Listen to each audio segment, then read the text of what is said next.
Hey guys, what up? Episode 7 is coming at you. Confess with Jess, my crazy hair. Welcome to it.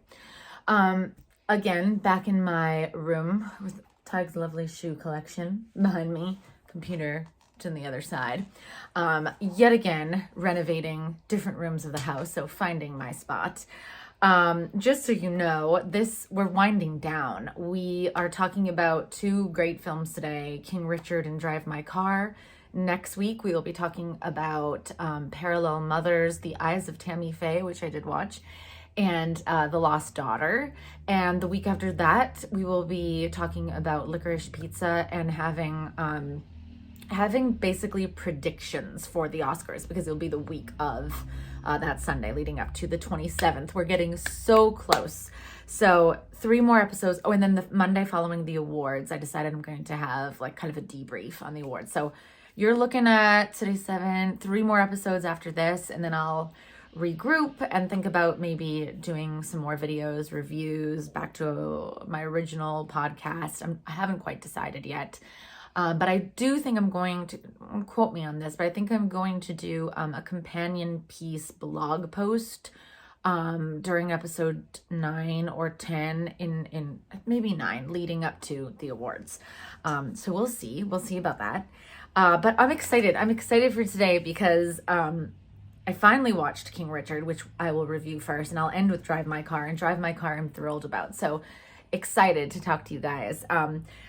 We'll just get right into it then. So King Richard, as you know from last week, I was anxious to watch this coming up on the heels of Will Smith winning for Best Actor, a SAG award. Knew he was like a contender, obviously, and is nominated for Oscar for this too. But wary of it, couldn't wait to see it. I have to say, I felt myself a little bored while watching it. I feel like I had high expectations. It came out around Thanksgiving. I never got a chance to see it in the theater. I heard really great reviews from people I've known about it. And I love Will Smith, and I think he is overdue for an Oscar. So great. I'm not a huge tennis fan, but I've always admired the Williams sisters. So getting to know a little bit more about their family history was interesting for me. And I don't know what it was, but the first half of the film really fell flat for me. So I actually had to watch it in 2 sections. It was late at night when I watched the first half, so that could have contributed to my disinterest in it. But I found myself really openly critiquing Will Smith, and I know I've read tons of articles, watched videos that he is truly embodying Richard Williams. And I watched a few clips of the real Richard Williams, and he does seem to have a lot of his mannerisms. He has his stance down, looks a lot like him in the costume. In fact, all of the characters, there's a scene at the very end which shows a lot of real life clips of the family and the coach and everyone, and I thought that was like spot on how they portrayed them. Skipping around for a second, but the woman who played his wife, the woman who played Brandy Williams, I'm not going to pronounce her beautiful name right, but it's so lovely.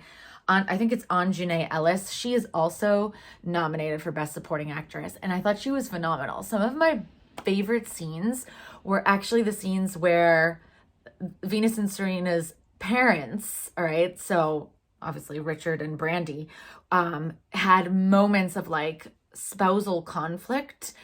And it was so well done. It felt like a true, real married couple. Just, she had some killer lines where she said like, my faith requires me to follow you and to agree with you as your wife, but do not mistake my silence for agreement. I loved that. And she told him not to disrespect her. And there was another line where she just kind of brings him down a notch, takes him off his pedestal, and is like, look, Richard, yeah, you've had this 78-page plan of a book for our girls since they were born, but you can't take all the credit. I birthed them.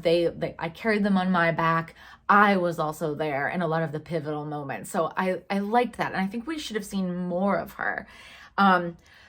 I did a little research on the dad as law. I mean, I did not realize he had like a whole other family before Venus and Serena had 5 kids from a previous marriage that he maybe abandoned. is the rumor. He's not with Venus and Serena's mother anymore. Last I checked, he was dating someone around their age. And he's gotten a lot of guff for being money hungry, being a fame, like seeking fame for not only his daughters, but himself. But I have to hand it to him. The movie did at least a really good job of portraying, like, he was not ready to sell his daughters' souls for fame and money. Like, school education was very important to him. Them being children and not being taken advantage of at a young age was very important to him. So much so that they did not play in junior league, and he just wanted them to practice so they'd be good, but he wanted them to have a good education to fall back on. I really admire that, and as we've seen, he was correct. They are both world-renowned, excellent, exceptional athletes.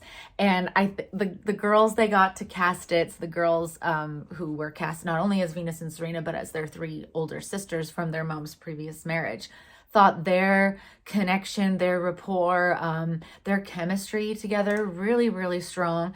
They were nominated as best, I think it was best ensemble at the SAGs against CODA. And I thought if CODA didn't win, I thought they would win even before having seen the movie. But tight knit, you could tell they enjoyed working together, and they portrayed it very well. The director is Ronaldo Marcus Green. I have never heard of this director before, but he also directed the movie Joe Bell and Monsters and Men and Stop. Nothing I have ever heard of before, actually. This is nominated for 6 Oscars. So I already mentioned Will Smith for Best Actor. And I'm going to ruin her name again, Anjanine Ellis for Supporting Actress. It is up for Best Picture. It is up for Best Song by Beyonce, Stay Alive, which, Be Alive, not Stay, what is this, the Bee Gees? Be Alive, that song that plays at the end towards the credits. So good, really, really good. And it's also nominated for Original Screenplay and Film Editing. Sorry, I had to check my notes there. So up for a lot of awards. I think it could go either way. If it starts winning a lot, I think it will win the majority of the awards that it was nominated for. If it doesn't, maybe they snatch one. I don't think they have it in the bag for supporting actress or screenplay or editing, actually. I think they definitely have it for Beyonce and Be Alive. Unless Encanto, which I watched, by the way. I watched Encanto. So good. Really good. This is a side note. I teared up. I teared up. It was rough. It was rough in a good way. So yeah, I loved it, and I think it was definitely worth the hype, and I enjoyed the music a little bit more having seen the film. When I told you guys a few weeks ago, I tried to listen to the soundtrack and I did not understand the appeal of the songs, but now I do, because you have to see the whole thing. So Encanto could sneak up and maybe take the best original song, but Beyonce's is really powerful. I like that a lot.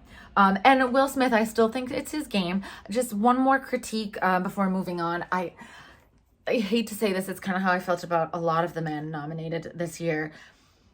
Is he an excellent actor? Of course. As I said before, is he overdue for an Oscar? Yes. But I saw through the acting a little. Like, for me, not that I know much about Richard Williams, but for me, I just could not get out of my head, this is Will Smith acting. Is he doing a good job?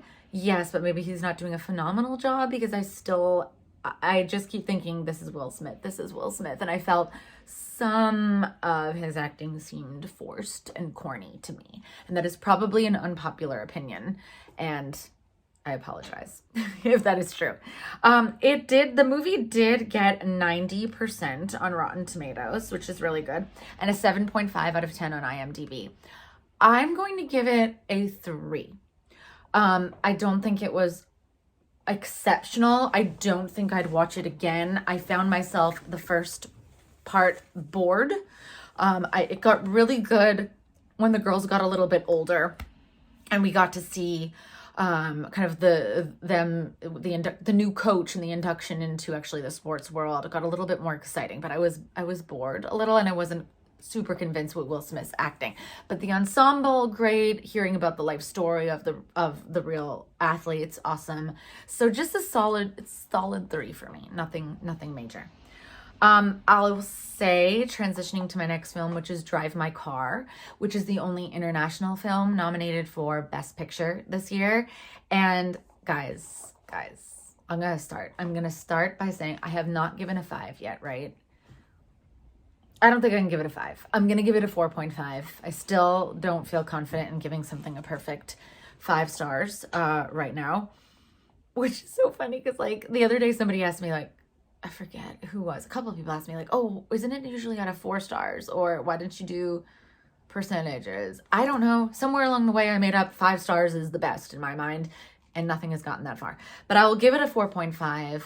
I must say I was very ignorant with international films before the film Parasite, if you can remember, which won the Oscar, which at that time, I don't know if it was the only international film nominated for Best Picture that year, but that was in 2019 when that film came out. And I want to say it might have been 2020 when it actually won the Oscar, that February or March. But loved that. And it was the first film that I had really watched with subtitles. And I had always been interested, but thought, you know, the ignorant age-old, oh, I don't want to read the screen the entire time. Am I going to get into the characters? Am I going to miss things by reading? And then, believe it or not, Squid Game, the first time I watched an international show with subtitles that was really long, right? So it's not just a 2-hour movie, it's a series with 10 episodes. So that, I cannot believe how much I got into the characters and forgot that I was reading the screen. I don't like to watch dubbed versions where it's dubbed in English because to me that feels very silly and I'm more distracted that way. So I'd rather read the subtitles. But I think I can say that Squid Game might have been my favorite show of 2021. I might have it's close up there with a few others, but I think it may have been the one I was most excited about. I love those actors so much. They're incredible. So Drive My Car, I wasn't as intimidated this time around by watching it with subtitles. But with this movie, I will say it is long. It is like a minute shy of 3 hours. We're talking 2 hours and 59 minutes and some odd seconds. But I've heard a lot of great things. I loved the trailer. And guys, it has a 98% on Rotten Tomatoes, which is like almost impossible to get. And I mean, it only has a 7.7 out of 10 on IMDb, but people love it. I mean, on average, it has like 3.5 to 4 stars on Google, on Amazon. I think the thing that got me the most, and I will say it's slow. It's a commitment. I did have to watch it over 2 nights because with my busy schedule, at the end of the day, I don't have time to like stay up that late. So I did have to separate it and watched it one evening and one afternoon.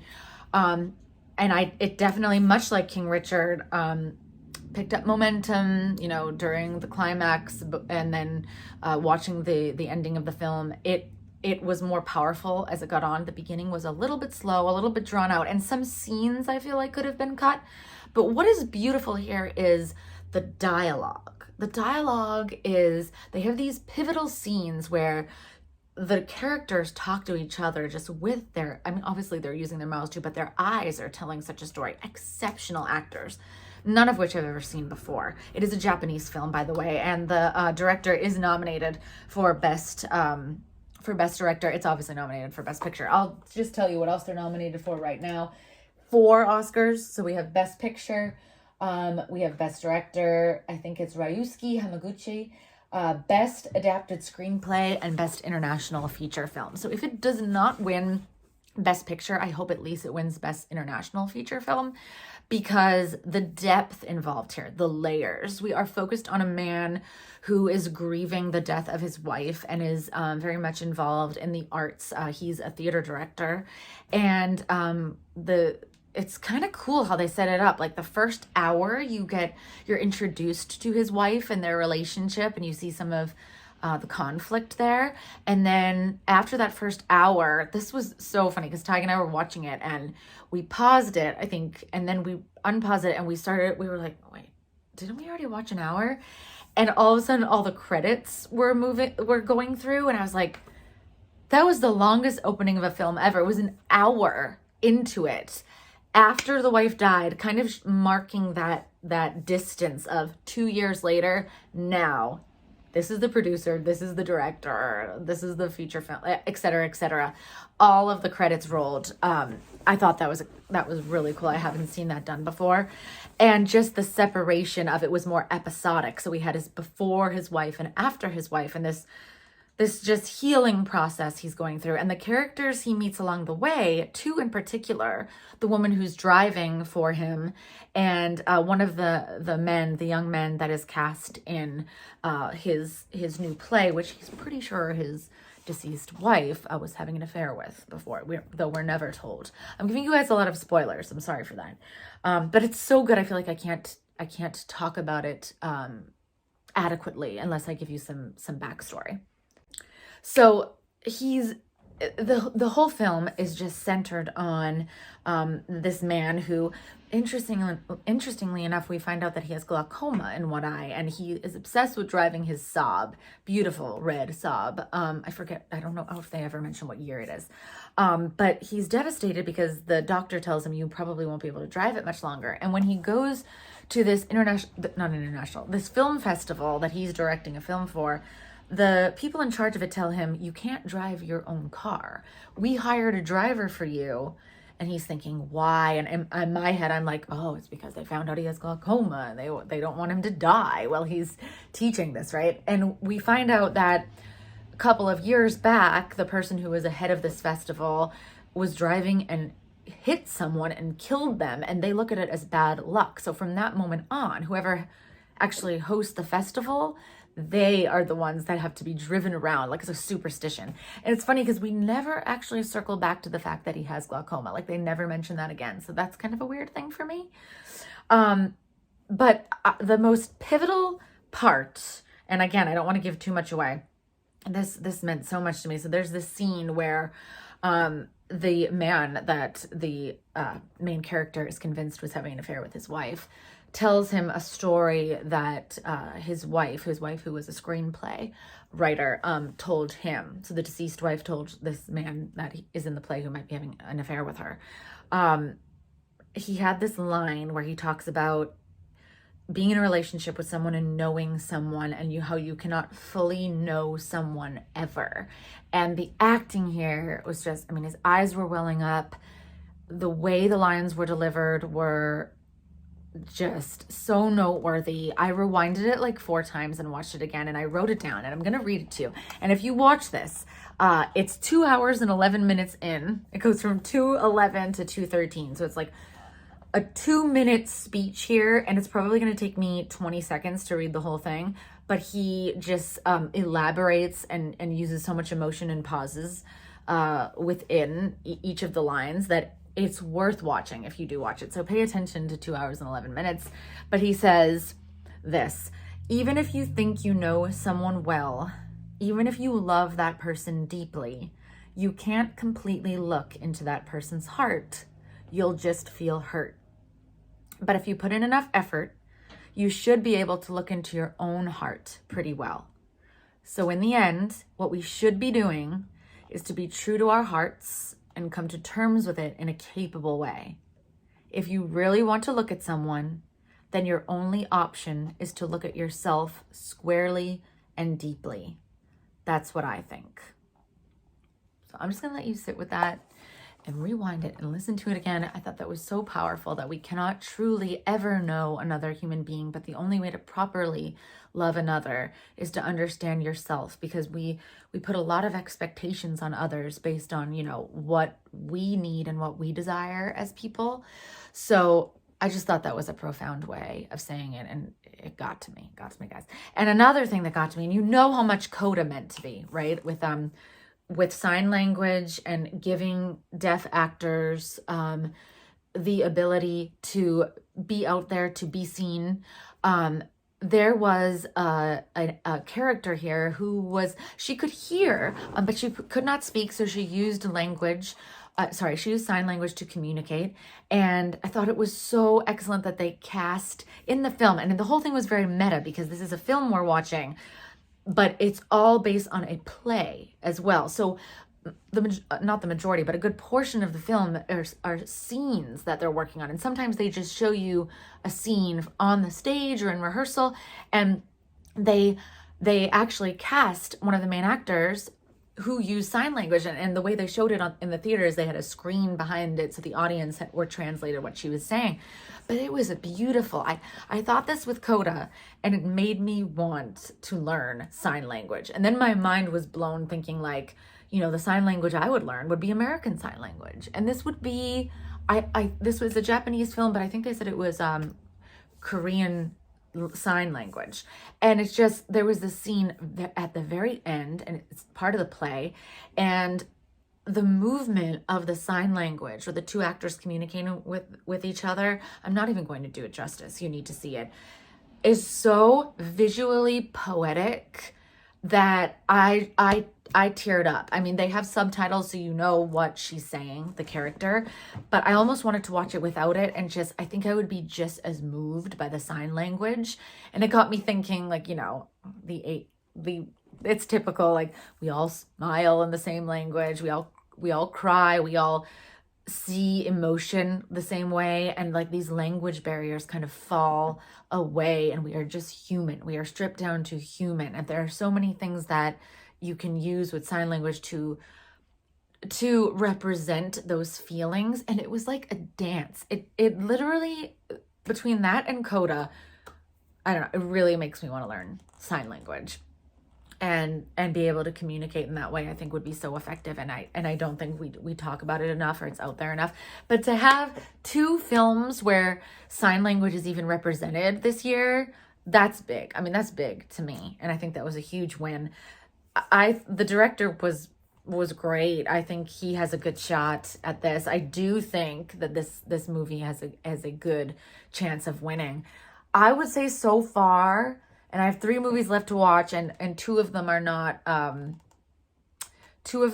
nominated for Best Picture. 2 of them next week will be more focused on Best Actress. So the 3 films I'm watching next week, all 3 are nominated for Best Actress, none of which are nominated for Best Picture. So I only have 1 Best Picture nominee to watch, which is Licorice Pizza, which will be like a week and a half from now. And so far, of the 9 that I have now seen, I think I could confidently say, man, this is hard, but I think maybe Drive My Car and Belfast are tied. I think Drive My Car might be above Belfast.